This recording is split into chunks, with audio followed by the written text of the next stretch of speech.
ክብራትና ክብራን እንደምን ቆያችሁ?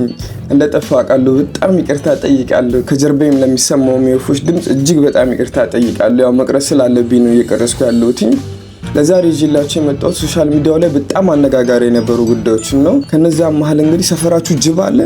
የምሬ ነው የምላችሁ፣ ጅብ ካለ በእጅግ በጣም ጥንቃቄ ያስፈልጋል። ምክንያቱም አሁን በመቀጠል የማሳያችሁ ቪዲዮ አንድ ጅብ እንዴት የግቢን በር ዘሎ ወይም ደግሞ ሰብሮ እንደሚገባ ነው ማሳያችሁ። በጣም ጥንቃቄ ያስፈልጋል። የምሬ ነው የምላችሁ። ለማንኛውም ይሄን ቪዲዮ ተጋበዙልኝና እንመለስ።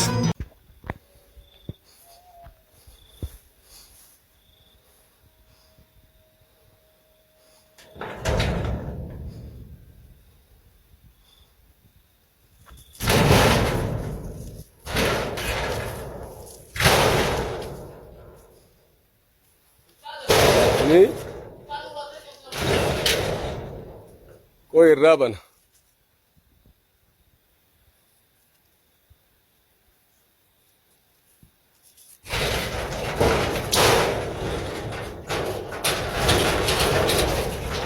እያያችሁ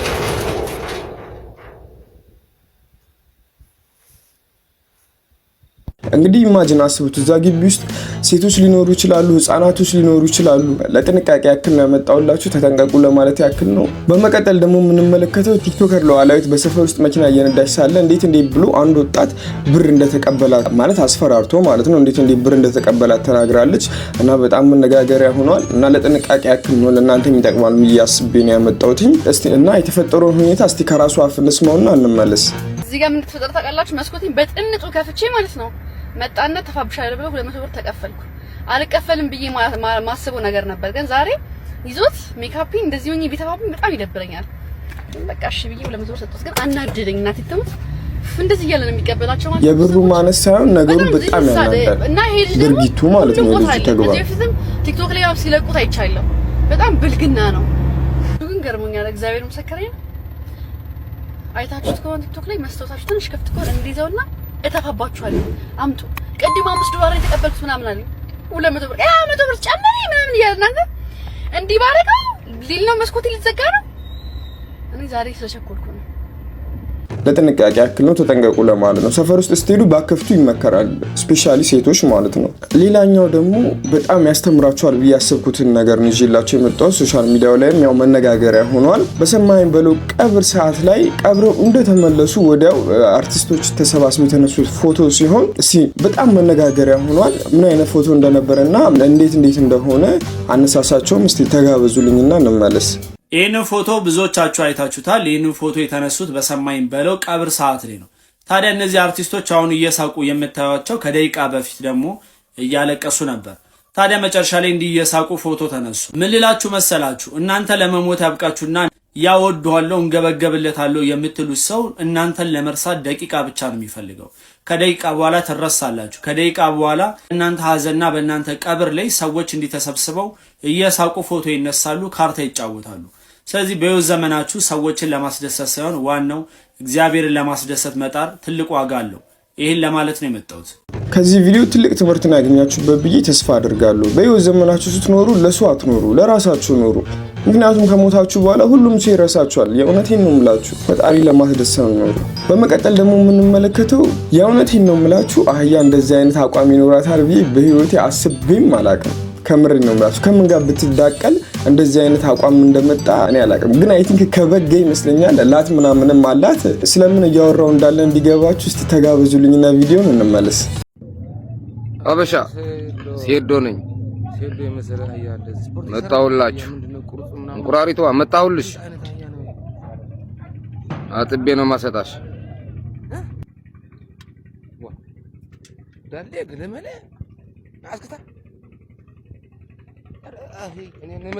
ላት ሁሉ አላት፣ እያያችሁ ነው። ሴዶ ይመስላል። እንዴት ቢሆን እንደዚህ አይነት አቋም እንደያዘች እስቲ የምታውቁ ካላችሁ በኮሜንት ላይ ነገሩን። የማናውቀው መማሪያ ይሆነናል። በህይወታችሁ ያያችሁትን ጠባብ የእግረኛ መንገድ ማለት ነው እርሱት። የእውነቴን ነው የምላችሁ እርሱት። ምክንያቱም አቤል ብርሃኑ ካሳየን አይበልጥም። ኢቭን ከማነሱ የተነሳ የትራፊክ መብራት አለው ማለት የተሽከርካሪ ሳይሆን የእግረኞች ማለት ነው። አንዱ ሰው በዚህ ጋር ሲገባ እንዲቆም የሚያስገድድ የትራፊክ መብራት አለው። አቤል ብርሃኑ ምንድነው ያሳየን ካላችሁ ደግሞ ተጋበዙልኝ፣ ተመልክተን እንመለስ። አንድ ነገር ላሳያችሁማ። ቼክ ሪፐብሊክ ውስጥ ነው ያለሁት። ይሄ ደግሞ የዓለማችን በጣም ቀጭኑ መንገድ የሚባለው ይሄ ነው፣ ወይም ጠባቡ መንገድ። ስለዚህ ከዛ የመጣ ሰው ካለ መተላለፍ ስለማትችሉ በመሃል አንድ ሰው ብቻ የሚያሳልፍ ስለሆነ በአንድ ጊዜ የትራፊክ መብራት አለው። እንደምታዩት አረንጓዴ ከሆነ መሄድ ይችላል። በጣም ይገርም ነው። ከዛ ሰው እየመጣ ነው ማለት ነው፣ መጠበቅ አለባችሁ ማለት ነው። በዓለማችን ጠባቡ መንገድ ላይ አሁን ላልፍ ነው እንግዲህ አረንጓዴ ስለሆነ አሁን እኔን ያሳልፈኛል ማለት ነው። ሞላ አንድ ሰው ሲያልፍበት በጣም የሚገርም ነው። ግን የእውነት እንደዚህ አስቤም አላቅም። ለእግረኛ ብቻ መንገድ ላይ የትራፊክ መብራት ይኖራል ብዬ በህይወት አስቤ አላቅም። ምን ያህል ጠባብ እንደሆነ ነው የሚያሳየን መንገዱ ማለት ነው። ሌላኛው በጣም አነጋጋሪ የነበረው ጉዳይ እንግዲህ አንዲት እናት ሌሊት እየተነሳች ሁል ጊዜ ሰክሮ ጠጥቶ የሚመጣውን ልጇን ከበር ላይ ቆማ ግቢ ውስጥ ቆማ ትጠብቀዋለች እና በጣም ልብ የሚነካ ቪዲዮ ነበር። አንድ ወንድማችን ከርቀት ሆኖ በመቅረጽ ሶሻል ሚዲያ ላይ አጋርቶታል። ካላያችሁት እስኪ ተመልከቱትና እንመለስ። ተመልከቱ፣ እዚህ ጋር ተመልከቱ። እኚህ እናት ምን እያደረጉ እንደሆነ ልንገራችሁ። አሁን ከምሽቱ 5:20 ሆኗል። እኚህ እናት በዚህ ሌሊት በዚህ በበርድ ምንድነው የሚያደርጉት ብዬ ስጠይቅ አምሽቶ 1-2 ብሎ የሚመጣውን ልጃቸውን እየጠበቁት ነው አሉኝ። ይሄ ደግሞ ልጃቸው የሚያመሽ ከሆነ ሁሉ ጊዜ የሚያደርጉት ተግባራቸው እንደሆነም ሰማው። እኚህ እናት ብርዱንም ውርጩንም ችለውት ሰክሮ የሚመጣ ልጃቸውን እየጠበቁት ነው ማለት ነውና ልጃቸው በምን ያህል ልክ ባያስብላቸው ነው? እናትስ በምን ያህል ልክ ለልጃቸው ቢሳሱለት ነው ይህንን ድርጊት የሚያደርጉት? የእውነት ግን እጅግ በጣም ነው የሚያሳዝኑት። እኔ በጣም ልቤን ነክተውኛል። ፈጣሪ የልባቸውን አይቶ ምናልባትም ልጃቸውን ባህርን ቢያስተካክልላቸው ብዬ ተመኘው። ሌላኛው ደግሞ መነጋገሪያ የነበረው ጉዳይ ኮሜዲያን ያሲኖ ባልለው ደስ ይለኛል። የእውነት በቃ ያሲኖ ብቻ ብዬ ነው ካሁን በኋላ የምጠራው። ኮሜዲያን አይመጥነውም ለሱ። ምክንያቱም በሶሻል ሚዲያው ላይ የለቀቀው የዳሽን ባንክ ማስታወቂያ ብሎ የሰራው ድራማ እጅግ በጣም ልብ የሚነካ የእውነቴን ነው የምላችሁ። እኔ በመጀመሪያ ላይ ስመለከተው ልቤን ነው ንዝር ያለኝ ማለት ነው። ምንድነው ካላችሁ እስቲ እናንተም ተመልከቱትና የተሰማችሁን ስሜት በኮሜንት ላይ ንገሩኝ፣ እንዳትዋሹ። አበባ ስጠኝ ከዚህ የለም። የ50 ብር አበባ ስጠኝ የለም። የ50 ብር አበባ ስጠኝ የለም። የአበባ አበባ አሰማም እንዴ?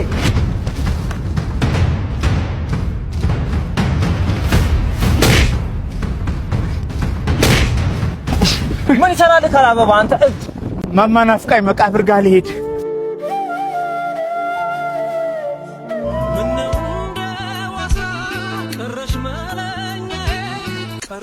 እንዴት ነሽ እናቴ?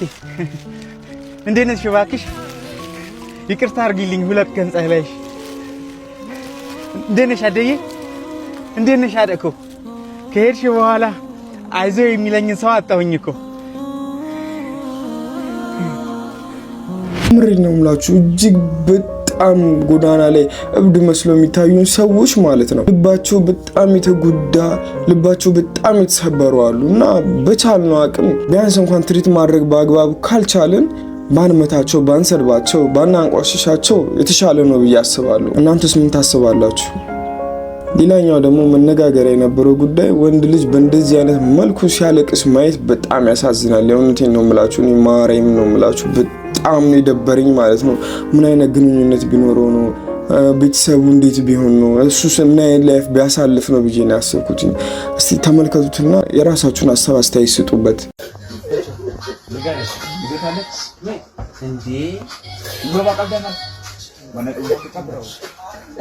የእውነት ወንድ ልጅ እንደዚህ ከፍቶት ማየት በጣም ነው የሚያሳዝነው። ማርያምን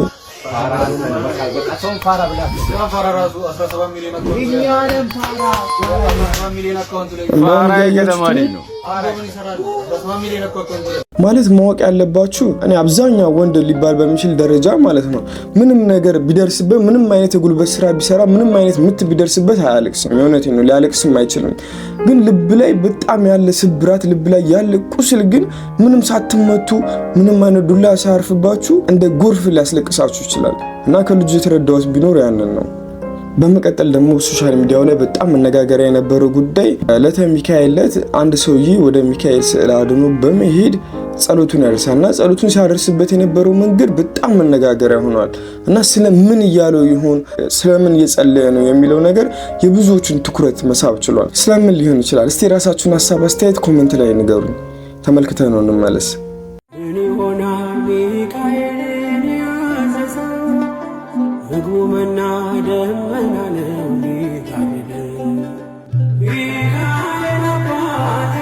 የአባቶቼ መንገድ መሪ ሚካኤል አባቴ በእኔ የሚሆን ታምር ሰሪ ሚካኤል አባቴ በመንገዴ ቀድሞ ፊቴ።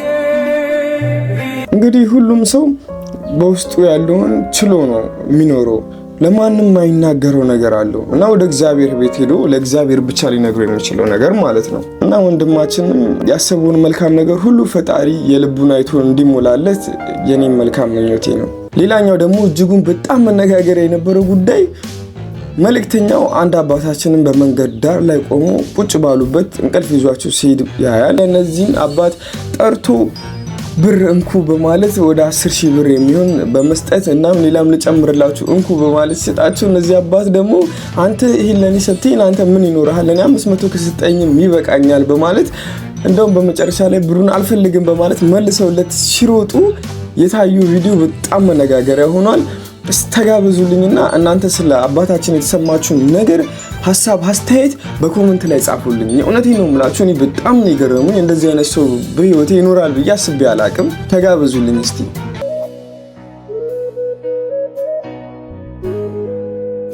ተመልከቷቸው፣ እንቅልፍ አልቻሉም። በጣም የእንቅልፍ እጦት እንዳለባቸው ያስታውቃል። ምን ሆኖ ነው? ውጭ ነው ማድረው ብርድ እየመታኝ ምንም ማደር ያለኝ ቤተሰብ አልበል። አይዞህ እኔ አባት የት ነው አሁን እንቅልፍ እየተከላከልኩ እያደርኩኝ ትንሽ ከነ እስቲ አስቆሜ ከማውራት ቆይ ዳር ለያዝና ውስጥ ገብቶ እናወራለን። አይ ለማውራት አለ እሄዳለሁ። ላግዞት ፈልጌ ነው እኔ። እሺ እኮ እርዳኝና ችግር የለም የኔ አባት ላግዞት። ወሬ ያስፈልግ። እሺ ልጅነህ የሚያሳይ ፎከስ ያሳያል። የኔ ጥላሁን አበባ አለሙ ነው። ከምረዳይ ከሆነ እርዳኝ የኔ አባት። አቤት አስቆሜ ከማወራውት የኔ አባት ከምገባ እኔ ቁጭ ብያ ትንሽ ረፍት አድርጋለሁ። እዚህ ቀጥታ እየሄድኩ ነኝ። ችግር የለውም። በልጅነት እርዳኝ። አመሰግናለሁ ነው። ወሬ ስለማልወልድ ይቅርታ። ጥላሁን አበባ አለሙ ነው በቃ ስሜ። ወሬ ላይ ደግሞ ስልክ አለ እዛው ጋር። ማርያምን ነው የምላችሁ፣ በጣም ነው ያሳዝነው። ዝም ብዬ ስራ አልባ ነኝ እኔ። ስራ ይሰራ ለሌላ አሳልፈው። እውነቴን ነው። አንተም ትክክለኛ ሰው ልጅ ነህ። አንተ ብቻ ሳይሆን ብዙ አሉ። ተረዳይ ከሆነ ተረዳለህ። አመሰግናለሁ ነው። ወሬ እንደዚህ ብዬ እንደዚህ መንኳተት አሉት። አይ እኔም እርሱ ከሰዎች ትራፊ ወሰርኩኝ ከምግብ ቤት እየበላሁ ነው ህይወቴን ለማኖር ማለት ነው። አይዞህ እግዚአብሔር ይስጥልኝ እላለሁ። የምረዳኝ ነዳኝና ወደምሄድበት እሄዳለሁ። እሺ ያባል። እኔ ደግሞ ራሴን ላስተዋውቆት። እኔ ደግሞ ባላደራው እባላለሁ። እዚህ ሀገር ውስጥ ያሉና ውጭ ያሉ ሰዎች እንደዚህ እንደርሶ ላሉና አባቶችና እናቶች አደራ አድርስ እያሉ ይልኩኛል። እና ምንድነው እርሱ አሁን የሚቸግሩት ነገር? አሁን እኔ የኔ አባት እርሶንም ዝም ብዬ አስቆሜ አድክሜዎት በማውራት ብቻ ወይ ደግሞ የእርሶን ነገር ሰምቼ ለመሄድ አይደለም። እንደው በአቅም የምችለውን ነገር ለማድረግ ባላደራ ያለው ትህትና ግን ማርያምን እጅጉን በጣም ሊመሰገን ይገባል። የእውነቴን ነው የምላችሁ። አራሶ አይሆንም። አንተም ከምትሄድበት ቦታ መሄድ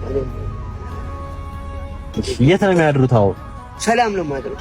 እኔ አባት እኔ አሁን እቺ ነገር ላገዞት አንተ ያገዝከውን ይሄ 10,000 ብር ነው። እኔ አባት አሁን እንደዚህ ራስን እኔ 10,000 ብር ልደነግጥ 10,000 ሰው ነው የምትለው። አንተስ ከየት ታመጣዋለህ? የኔ አባት እኔ አይደለሁም ይሄን የምሰጡት። አንተስ ከየት ታመጣዋለህ አሉ ማለት ነው። ሰው እንዳያዩ ቦታውን ስሰጡት። አረ ችግር የለም በእናትህ ሌባ አንተን እንዳይተናኮሉ። ለማን ሌባ ነህ አንተ? ለሰጠኝ እሺ ብዬ እቀበላለሁ። ወይም አንተ ነው 5 ብር ሰጠኝ፣ አንተስ ምን ትበላለህ? 5 ስጠኝ፣ 5 ሰጠኝ። 5 ማለት ስንት ብር ማለት ነው? የኔ አባት አንተስ 5 ብር? አረ 500 ብር ሰጠኝ በቃ። እንዴ ይሄን ሁሉ ነው ብር እኮ አይደለም፣ ያንተ ሰውነት ነው። እውነት ነው። 200-300 ነው። አንተን ክሪዝ አድርጌ እኔን ትላለህ። ያያችሁ አንተ ዩኒቨርስ ሲሰጠኝ ባዶውን ትቀራለህ ስለዚህ ቢያንስ 500 ብር ስጠኝ ይበቃኛል እያሉ ነው እሱ እንግዲህ 10,000 ብር ልሰጣችሁ ነው ያላቸው ማለት ነው ኢማጂን ምንም ይጨምሩ አይቶ እንዴ ምን ነው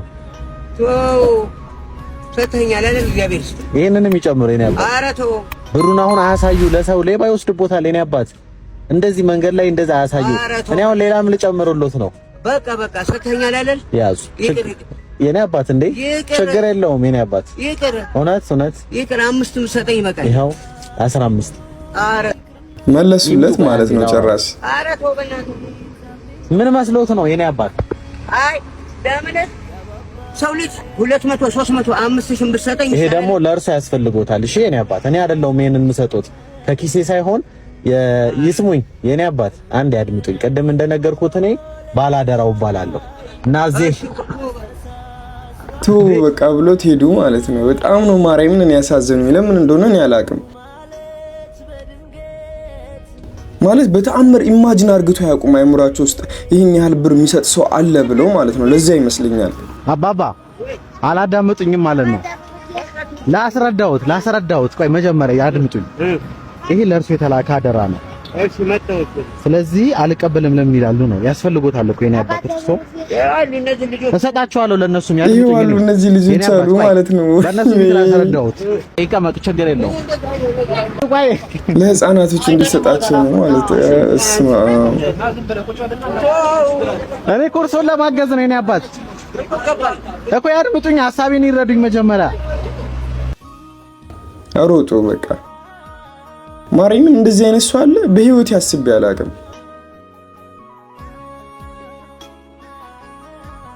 በህይወቴ አንድ ቀን የኡነቴን ነው የምላችሁ እንደዚህ ብር አልፈልግም ብሎ ትቶ የሚሮጥ ሰው አለ ብዬ በተአምር አላቅም ለዛውም ተቸግሮ መንገድ ላይ ከሚያድር የሆቴል ቤት ምግብ ትራፊ ከሚበላ ሰው ማለት ብቻ በጣም ነው የሚያሳዝኑት ሌላኛው ሶሻል ሚዲያው ላይ እጅጉን በጣም መነጋገሪያ የነበረው ጉዳይ አንድ 15 ዓመት ወጣት የሀገር አቀፍ የ8ኛ ክፍል ፈተና በሚሰጥበት ሰዓት እናቱ ታርፋለች እና የሷን አስክሬን እቤት በማስቀመጥ ሄዶ ፈተናውን ወስዶ ተመልሷል እናቴን አደራ ለመወጣት ነው ብሏል ያደረኩትም ይሄን ነገር በጅጅጋ ነው የሚኖረው እስቲ ተጋበዙልኝና እንመለስ የእናቱን አስክሬን ቤት አስቀምጦ የሚኒስትሪ ፈተናውን የተፈተነው የ15 ዓመት ታዳጊ በርካቶችን በሐዘን አስለቅሷል ይሄ ከላይ የምትመለከቱት ካሊድ የተባለው የ15 ዓመት ታዳጊ ከእናቱና ከሁለት ታናሽ ወንድሞቹ ጋር በሸገር ከተማ ነው የሚኖረው ታዲያ ካሊድ ከእናቱ ጋር ሲኖር ወላጅ አባቱ ከነሱ ተለይቶ ሌላ ትዳር መስርቶ በጅጅጋ ከተማ እንደሚኖርም ተናግሯል ካሊድ ሰሞኑን እናቱ ታሞ በነበረበት ወቅት እኔ አንድ ነገር በሆንም እንኳን ምንም ነገር ቢፈጠር አመቱን ሙሉ የለፋበትን የሚኒስትሪ ፈተናም እንዳታቋርጥ በማለት ቃል አስገብተው ነበር ታዲያ በሚያሳዝን ሁኔታም እናትም በነጋታው የ8ኛ ክፍል ፈተናም ሊሰጥ ሰዓታት ብቻ ሲቀሩት ህይወታቸው ያልፋል ታዲያ ካሊድ በእናቱ ሞት ክፉኛ ቢጎዳም ለእናቱ ቃል የገባውን ቃሉን አክብሮ የእናቱን አስክሬን እቤት አስቀምጦ የጠዋት ፈተናውን ወደ ትምህርት ቤት ሄዶ ተፈተነም ካሊድ በዚህም አላበቃም ከሰዓት በኋላ እናቱን አልቅሶ ቀብሮ ተመልሶ የከሰዓት ፈተናውንም ተፈተነም የዚህ ታዳጊ ልጅ ድርጊት ታዲያ የበርካቶችን ልብ በሐዘን ነክቷል ስለዚህ ጉዳይ ምን ሐሳብ አላችሁ ሐሳባችሁን ኮሜንት ላይ ጻፉልን ፎሎ ማድረግ ቤተሰብ ይሁኑ እጅግ በጣም ልብ የሚነካ ታሪክ ነው እንግዲህ ፈጣሪ ነፍሷን በአጸደ ገነት ያኖረው እሱን የሚያበርታው እንላለን ማድረግ የምንችለውን ሁሉ ብናደርግ ባይነኝ ለዚህ ታዳጊ ሌላኛው በጣም መነጋገር የነበረው ጉዳይ ደግሞ እህቶቻችን የቅዱስ ሚካኤልን በዓል እንዴት በአረብ ሀገር ላይ ለዛውም በአረብ ሀገራ ፖሊሶች ጥበቃ እየተደረገላቸው ያከበሩ የሚያሳየው ቪዲዮ ነው እና በጣም መነጋገሪያ ነበረ እስቲ ሁኔታውና የነበረው ድባብ እንዴት እንደነበረ አይተን እንመለስ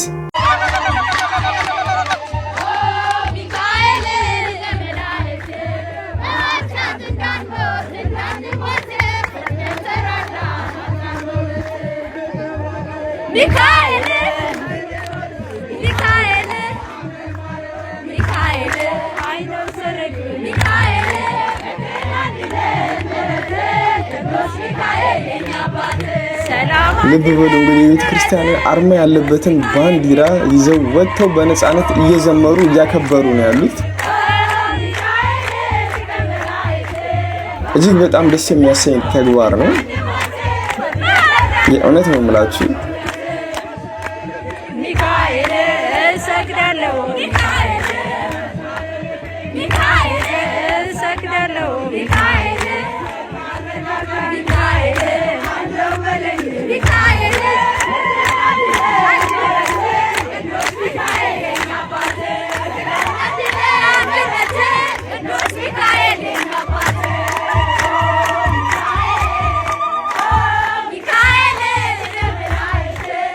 እጅግ በጣም ደስ የሚል አከባበር ነበረ። ስለ ሁሉም ነገር እንግዲህ ፈጣሪ የተመሰገነ ይሁን። እንግዲህ ሌላኛው ደግሞ በሀገራችን የታየው ነገር ቢኖር በአንድ ሞተር ሳይክል ላይ ስንት ሰው ሊጫን ይችላል ብላችሁ ታስባላችሁ? ድፍን 5 ትላልቅ ሰውና አንድ ህፃን ጭኖ ሲነዳ የነበረው ሞተረኛ በጣም መነጋገሪያ ሆኗል። ተጋበዙልኝ እስቲ።